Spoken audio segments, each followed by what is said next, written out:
Over in the pages of the DC Comics universe, things are changing thanks to the arrival of the mysterious Lazarus resin. The Lazarus resin causes existing characters to gain new powers, and even some kind of new characters to gain some new powers as well. And we've had a blast covering the various Lazarus Planet one-shots charting characters across the DC universe. My name is Arko Braddock, and today, let's go ahead and take a look at Lazarus Planet Dark Fate to see if the issue can live up to the lofty name. But before we dive deeper into the video, I want to go ahead and encourage you to consider subscribing to the channel and hitting that like button if you enjoy our content. And I want to share some context behind the Lazarus Planet Dark Fate one-shot with DC's solicitation text that they wrote for the series. New threats will rise. When the Lazarus storm touches down, people from every walk of life stand to be affected. People who are kind, people who are good, and people who are evil.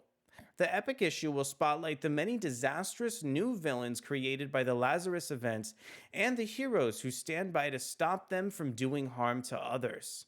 What sinister threat brings a new chapter to the Doom Patrol saga? Can a new hero channel the inexorable still force energy to fend off evil? What lurks in the corners of the new spirit world for new character Xanthe? And what early clue do the new direction in Gotham Tower spell disaster for Gotham City? So there's several different pages or stories in Lazarus Planet Dark Fate, and I want to start by kind of introducing the creative team behind the first one in the series. This one is called Whisper of the Moth, featuring the Huntress. It's written by Tim Seeley, illustrated by Baldemar Rivas, colored by Ivan Plascencia, lettered by Carlos M. Mangual. And I want to show off our cover for Lazarus Dark Fate that's illustrated by David Marquez. Here's a look at the cover for the issue of the series. As I've stated with all these kind of Lazarus Planet one-shots, I really like how David Marquez kind of lays out the characters so symmetrically in this one-shot. I love the kind of each cover is a preview of all the stories within the issue, and I just really appreciate kind of like the modern way that Marquez is able to kind of render all these characters in such like a sleek and ultra-modern way. I think it gives sort of like an interesting visual identity to the issue even before you kind of open up the comic book in earnest. Thank you to Adventures in Poor Taste, who posted this preview of the issue so incredibly quickly. And without further ado, let's jump into our review for this first chapter. So I really enjoyed, this first Huntress story over from Tim Seeley and Baldemar Rivas. First of all, I think the art in this first chapter is incredibly expressive. I love some of the reactions over from Huntress on the various pages.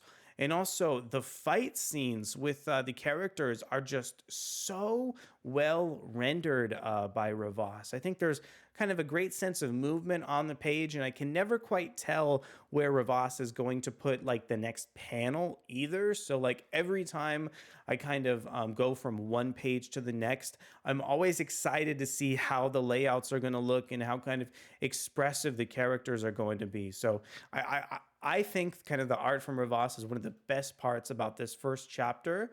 It was interesting to read a little bit about, Helena Bertinelli in a more like traditional, more violent story with the character.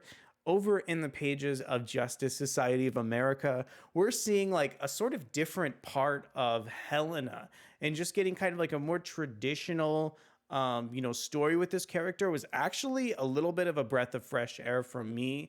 I like how the Lazarus Planet elements are tied into the series, and also due to the fact that this is like a Batman related character, I like how there were some, various Batman villains in this issue.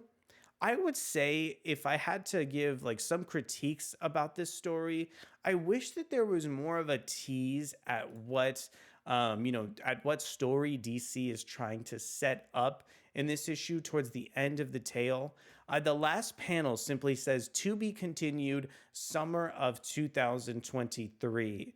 And I think right when Helena kind of gets in a groove and really starts getting into battle with all these various characters, that the issue sort of ends rather abruptly. I still really enjoyed some of the writing from Tim Seeley across this issue. It was cool to see so many different Batman villains captured, within this context. And also, there's some really interesting kind of villains that they chose in this issue, period, who are not all belonging to Batman, fascinatingly enough. So I think this is sort of like an intriguing introduction to a story, but definitely not among one of the best titles in the Lazarus Planet, Dark Fate one shot. But let's go ahead and talk about this next tale. I'm very excited to go ahead and talk about Storm Damaged. This is a tale featuring the Doom Patrol, written by Dennis Culver, drawn by Chris Burnham, colored by Brian Reber, and lettered by Steve Wands.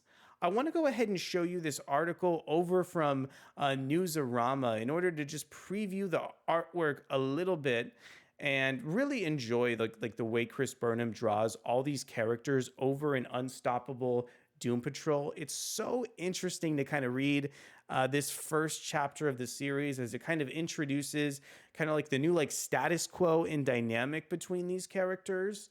I really enjoy how Dennis Culver, the writer of this story in the collection, slowly kind of doles out some of the new status quo elements for characters like Elasti-Woman and Crazy Jane. And I just really like the attention to detail there is as well. I thought the scenes with Larry Trainer in this issue were as emotional as, some of the best elements of the Doom Patrol television series. So I was shocked by how much this creative team was able to accomplish in just a short span of pages. I love all of the new elements, they're using to kind of shake up and change things over in the Doom Patrol universe. This story has such an incredibly complicated tone because there's moments where Chris Burnham draws characters looking really kind of like stoic, and there's other moments where they look at like very kind of like seedy and like under duress. And just the way that there's sort of like the dichotomy of that in this series is great. Doom Patrol has always had an incredibly complex tone, but reading this sort of like pilot introduction to the series has me incredibly excited to see just how this creative team is going to continue like inverting those established tropes with these characters and seeing just kind of how far we can go with this run. I hope it's going to be published by DC for a very long time, and very excited for the Unstoppable Doom Patrol. Also the way that kind of Lazarus Planet ties into this story is a great way to kind of integrate, some of the main DC Universe continuity with the Doom Patrol in a way that feels very natural and very organic.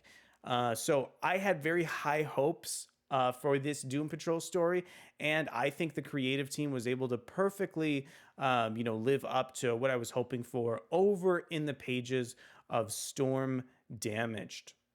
Now, I want to go ahead and talk a little bit about this next story. It's called 8 Seconds of Still Force. And I wanted to show off a little bit more art. So I went ahead and went to the writer's Twitter, A.L. Kaplan. A.L. Kaplan wrote and drew this issue, and we have letters from Hassan, Otsmane-Elhaou. So I really enjoyed reading through this chapter as well. I think Kaplan's approach to the art over in this issue is just so gorgeous. The way that Kaplan designs and draws some of these characters is just absolutely wonderful over on the page.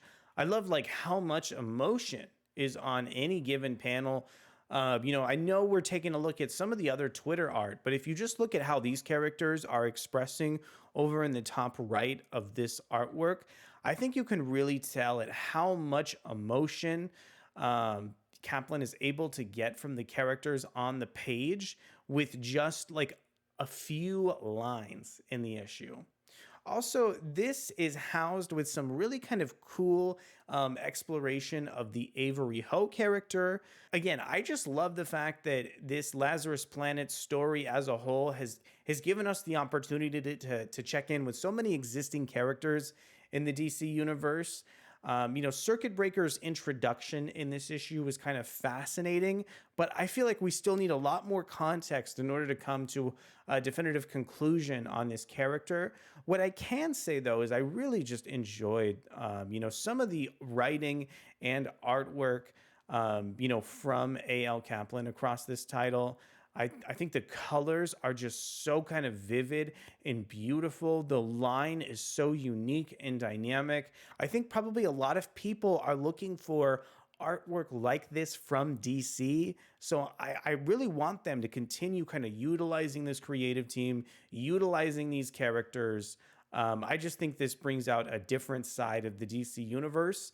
And DC kind of teased that this story is going to be continuing over in the DC Pride collection for 2023.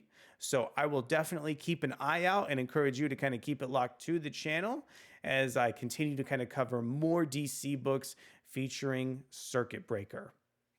And let's go ahead and talk about the final story in the collection. This one is also a fun one. It's called The Envoy in a Spirit World Story. This one is written by Alyssa Wong, illustrated by Haining, colored by Sebastian Cheng, and lettered by Janice Cheng. I want to show off some artwork for this Xanthe character over from Haining that I think is just absolutely wonderful. The Envoy in this Xanthe character is just absolutely kind of fascinating in this series. I love sort of like the ties to DC's, kind of like dark magic elements that this tale brings out. Also, I think Cassandra Cain is one of like the most interesting Batgirl characters or Bat characters, period, over at DC Comics, and kind of getting the inclusion of a character who's kind of central to Cassandra's life is a leg of the DC universe that I am glad DC is kind of like fleshing out and expanding more, because I see that there's so much potential. There's another DC character who shows up in this issue, and it's really cool to get their inclusion in particular because they definitely fit sort of like the DC kind of like dark magic aesthetic.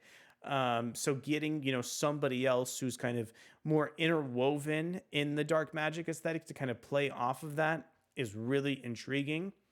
Also, I think out of kind of all the stories in the collection, this one offers the best introduction to sort of like the next series over at DC.